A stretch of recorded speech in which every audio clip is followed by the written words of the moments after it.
It's not a record week, but it is a pretty average, actually just above average week, which is all part of the reselling game. It's not all wins, it's not all the best, but it is the reality of it. So let's get into it. Welcome back to the channel, guys. My name's Chris Felling and we're all about running, reselling, lifestyle and everything in between. And today I'm going to take you through what has sold and all the details, all the data for week number 31 of my reselling journey. And it's been a bit of a roller coaster week compared to last week where I did my best week ever. Did over $1,900 last week. Well, this week it's half that. It's actually half that, and that's okay. It's actually still above average. It's still a pretty good week, and it's nothing that I can be ashamed of and nothing that I should be disappointed about. However, you're not going to have all the ups, and sometimes you are going to have the lower weeks and even lower than this, and that's all part of it. And that's why I'm here to share my journey, my exact journey. I started at zero and you can do this too. So we're going to go through the top 5 sold. We're going to talk about some of the different data points, and of course, help explore what's working for me, what's not working, and all that data. So let's jump into the details.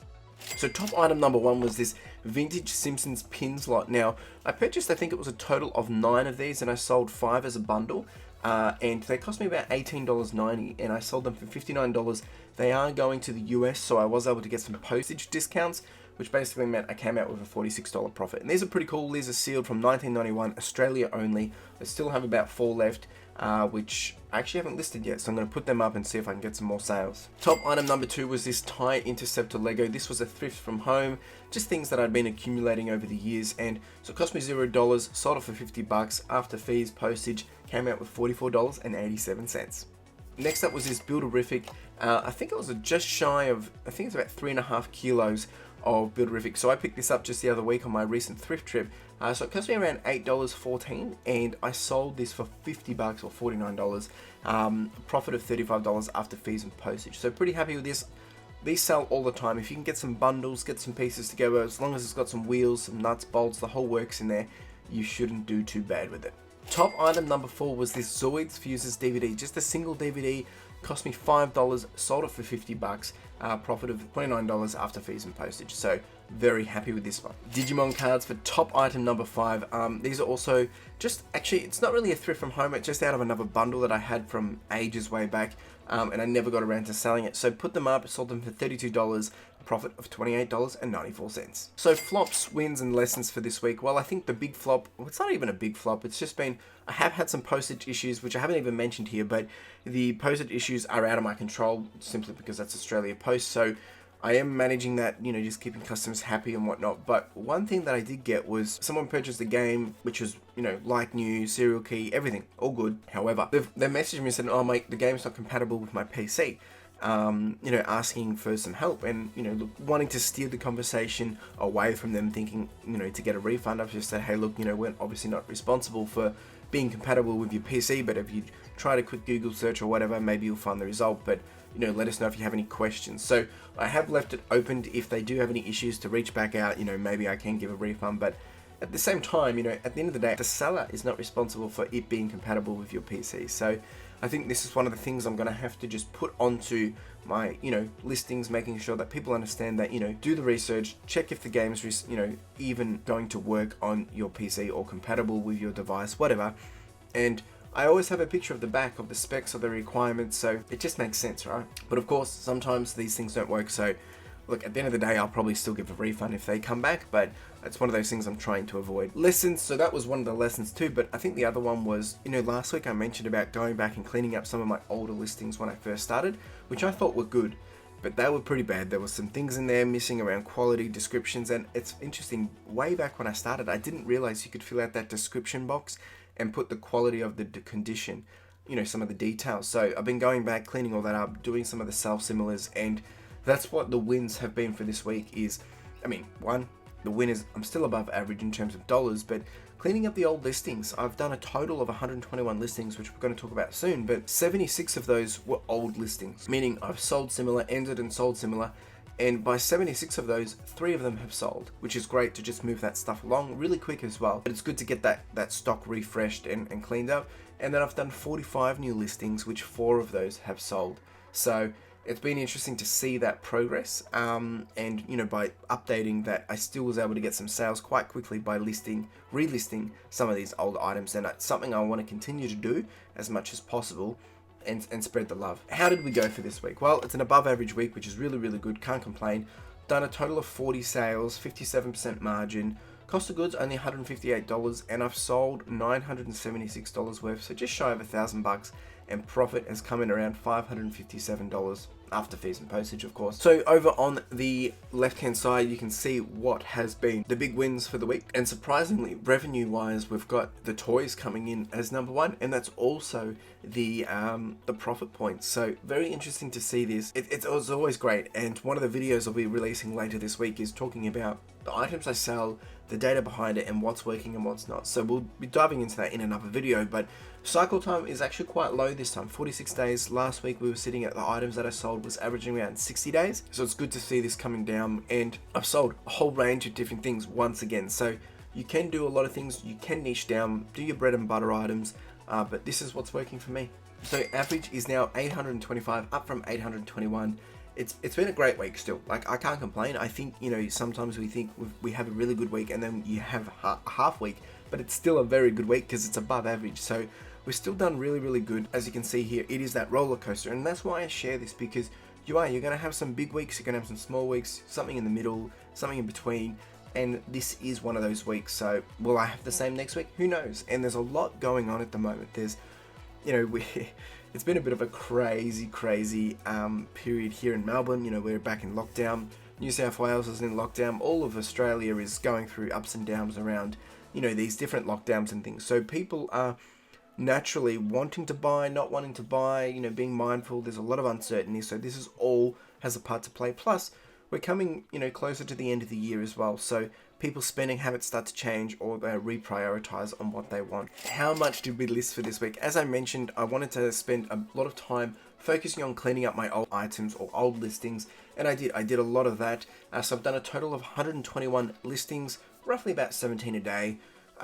Whether this has a part to play in the sales not coming through as much, I don't know, right? But I've only done 40 sales this week, which is still very, very good, but nothing compared to the last couple of weeks. So I've done about 5.7 sales per day, which is still very, very good. And I think sometimes this reality check helps you realize, well, this isn't bad. This is still very good. So still very happy with this. And it's great to see some of those older items finally getting cleaned up, which I wanted to mention. The weekly flow, this is what the week has looked like. As you can see, started off with some big bangers. We dropped down and then we went back up and then we've dropped back down again. So it's been a roller coaster of events. Lots is happening, and this is all part of it. And I like to show this because it just goes to show that every day isn't exactly the same. And that's why I also show the weekly view, because the weekly view also shows a different story, and it's the same motion. So this is all part of it, guys. If you want to do it, you got to be willing to understand that you're not going to have all ups. You will have downs, and you have to adjust, you have to pivot, figure out what's not working, and continue to push on. Because when I first started this last week, when I hit my 1900 week, it was hard for me to fathom even doing that. But now that I've done it, it's kind of like it sets that baseline so much higher, and coming back to a lower week makes you think, oh, this isn't good enough, but this is great. This is an awesome week still. So just that mentality, it helps you really realize that you are still doing good. Even if you're doing $200, $300 a week and you're doing that as a side hobby, that's really, really good, guys. So do not compare yourself to someone in a different timeline further along or whatnot, because we all have our ups and downs, and we don't know the full story necessarily. So $100,000 revenue update. How have we gone? Well, we're sitting at $25,589. We're at 26%. We are still way behind. Obviously going for that 51,000 for the 25th of September. Will we make it? I have no idea, right? And things are suggesting no, but as I keep saying, we're going to charge on. I'm going to share the journey, show you where we get to, and of course, we can adapt, we can learn, take the lessons, and continue to charge on. So, my ASP is down, and I haven't really got high valued items at the moment. I was able to source some things in bulk alternatively. However, they're DVDs, they're $9 items, $10 items. They're not your high value items, but that's fine because they tick over and you do get the dollars that you need for the total day. But I still need to be averaging $539 per day every day for the rest of the year to get to where I want to be, which is very, very hard to get to at this point. But hey, We're showing up each week. I'm taking you through the journey, and let's see what happens. So in terms of questions and tips this week, what I want to kind of actually talk on is, once again, coming back to around the old listings, and how important it is to just check yourself before you wreck yourself. Now, I've been running a pretty tight shop. I've got 100% positive feedback, and I take a lot of pride in that, but at the same time, it also means that you have to be putting in the detail and the quality of your listings. And going back and having a look at some of the stuff that I did in the past, I thought they were good, but there's things in there which I've missed, things that I'm not doing that I would have been doing now. So going back and cleaning those things up is actually going to save me for the longer time, because if those sell, there's a less chance of things not looking right, or less chance of things not being as clean. So going back, doing some checks, whether it's new videos or adding more descriptions or adding more details, whether it's scratches on discs and things like that, it's going to make a big difference. So that's really my hot tip that I really wanted to focus on for this week, is making sure that you do just have your workflow in terms of, what detail you want to put in it. If it is DVDs, what are you making sure you list out? If it is bric-a-brac, what are you listing out? If it is clothes, what are your templates? And one thing that I have not been using is templates. I mean, I've got some notes which I just copy and paste, but eBay has templates. There's so many things in there that you can be leveraging, and that's something I probably need to really start to dive into and really see how I can save some of that time. I mean, I am saving time because I use my own template just with a copy and paste, but eBay has a lot of this built into it as a functionality. So that's the hot tips for this week. Is one, when you are going back and doing your self-similars and old listings and refreshing them, what are you making sure that you're cleaning up? What are you being consistent with? And what do you want to make sure that you are ticking off?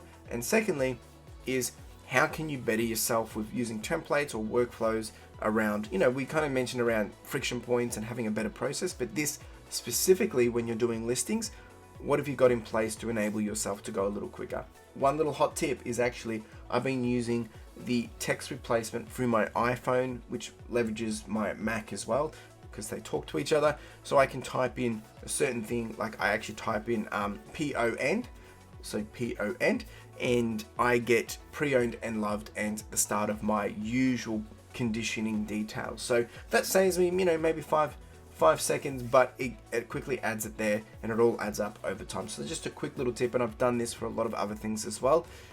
It's kind of like auto hotkeys in some sense, but it's just for Apple. So videos for this week. Well, I definitely have a video coming out Wednesday, which is another what does the data say, and then Saturday I got week 12 of the 50k training, and then Sunday another podcast. So make sure you buckle up for another wild week.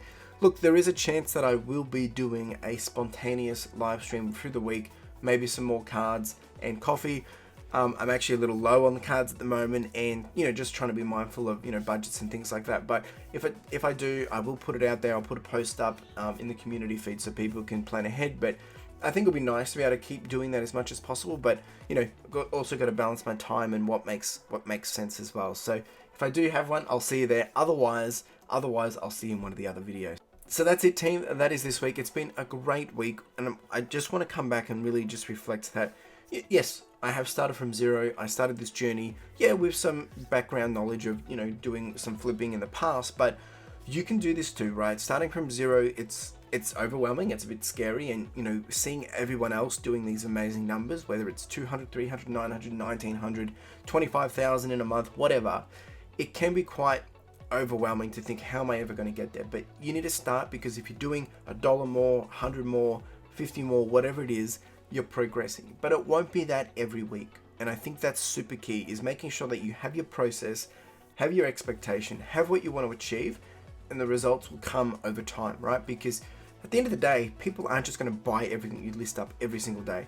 People are going to buy it when they want it, when they see something on TV, when they see a shirt, when they see something that reminds them of a childhood moment. That's when they're going to go search up and look for something that you potentially have that you're going to then able to sell to them. So keep that in mind.